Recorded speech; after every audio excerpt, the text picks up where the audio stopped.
ஆரம்பிச்சு அங்க போயிடுவாங்க சார். அங்க போயிட்டு இங்க வருவோம். இங்க முடிச்சுட்டு இது சாக்லேட் அதுக்கப்புறம் இதோட முடிச்சு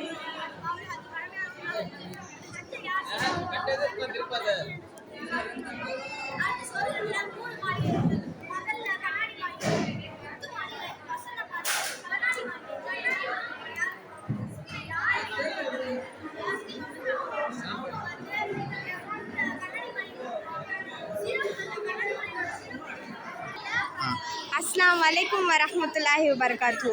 என் பேர் தஸ்லீம் சனா. நான் பாடாலூர் ஜாமியா மக்தப் மதர்சாலேருந்து வந்திருக்கேன். நான் ப்ராஜெக்டாக எடுத்துக்கொண்ட தலைப்பு வந்து ஹிஜாப் வந்து பெண்களுக்கு ஒரு கேடயம் ஆகும். கேடயம்னா பாதுகாப்பு. ரசூல் ஸல்லல்லாஹு அலைஹி வஸல்லம் அவர்கள் கூறுகிறார்கள், ஆடை அணிந்தும் நிர்வாணமாக இருப்பார்கள் அப்படின்னு அவங்க சொல்கிறாங்க. ஆனால் நம்ம பார்க்கக்கூடிய காலம் இது தானே. ஏன்னா 1990லேருந்து இப்போ வரைக்கும் எப்படி உலகம் மாறி இருக்கா அப்படின்னு சொல்லிட்டு நம்ம யோசித்து பார்க்கணும். 1990லேருந்து எப்படி நம்ம உலகம் மாறி இருக்குன்னு நம்ம யோசிச்சு பார்க்கணும். ஒரு நாள் ஃபாத்திமா ரலியல்லாஹு அன்ஹா அல்லாஹ் கிட்ட துவா கேட்குறாங்க, யா அல்லாஹ் என்னுடைய கணவனுக்கு மட்டும்தான் என்னோட அழகு தெரியணும், மற்றவங்க யாருக்கும் தெரியக்கூடாது அப்படின்னு சொல்லிட்டு அவங்க துவா கேட்டிருக்காங்க. அந்த காலத்துலேயே அவங்க அப்படி துவா கேட்கும் போது இப்போ நம்ம எப்படி இருக்கணும்னு கொஞ்சம் நம்ம யோசித்து பார்க்கணும். அப்போவே அவங்க அப்படி கேட்டிருக்காங்க. ஆனால் இப்போ இருக்கிற பெண்கள்லாம் என்ன பண்ணுறாங்கன்னா, ஃபேஸ்புக், ட்விட்டர், வாட்ஸ்அப் அப்படின்னு சொல்லிட்டு இன்ஸ்டாகிராம் அப்படின்னு சொல்லிட்டு அதிலே மூழ்கி போயிருக்காங்க. குரான் ஓதுறாங்களா? இல்லை. தஸ்பீஹ் ஓதுறாங்களா? இல்லை. எதுவுமே ஓத மாட்டேங்கிறாங்க. அந்த இப்போ இருக்கிறவங்க ஜென்ரேஷன் எல்லாம் அவங்க யார் அரைகுறை ஆடை அணிந்துட்டு நறுமணம் பூசி கொண்டு போகிறாங்களோ அவங்க நரகத்துக்கு போவாங்க அப்படின்னு சொல்லியிருக்காங்க.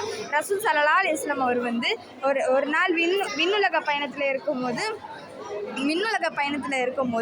அவர் நரகத்தை எட்டி பார்த்துருக்காரு. அங்கே பார்த்தா அதிகமாக பெண்கள் தான் இருக்காங்க அப்படின்னு சொல்லியிருக்காங்க.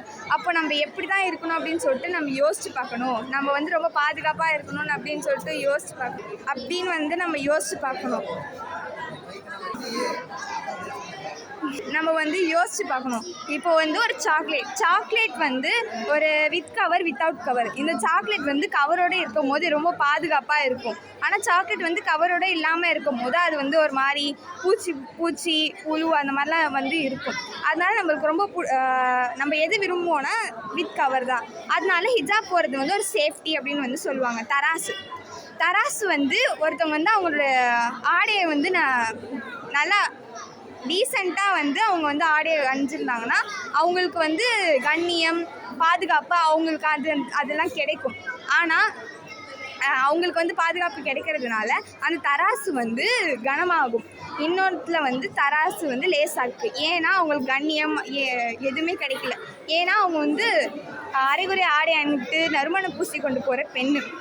நபிகள் நாயகம் ஸல்லல்லாஹு அலைஹி வஸல்லம் கூறுகிறார்கள், நீங்கள் உங்கள் மனைவிமார்கள்ட்டையோ உங்கள் வீட்டில் இருக்கிற பெண்கள்கிட்டையோ இந்த மாதிரி சொல்லுங்கள். என்னென்னா அவங்க தலையில் இருக்கிற முந்தானியை கொஞ்சமாக இறக்கி அவங்க மூஞ்சியை கவர் பண்ணிக்கோங்க அப்படின்னு சொல்லியிருக்காங்க.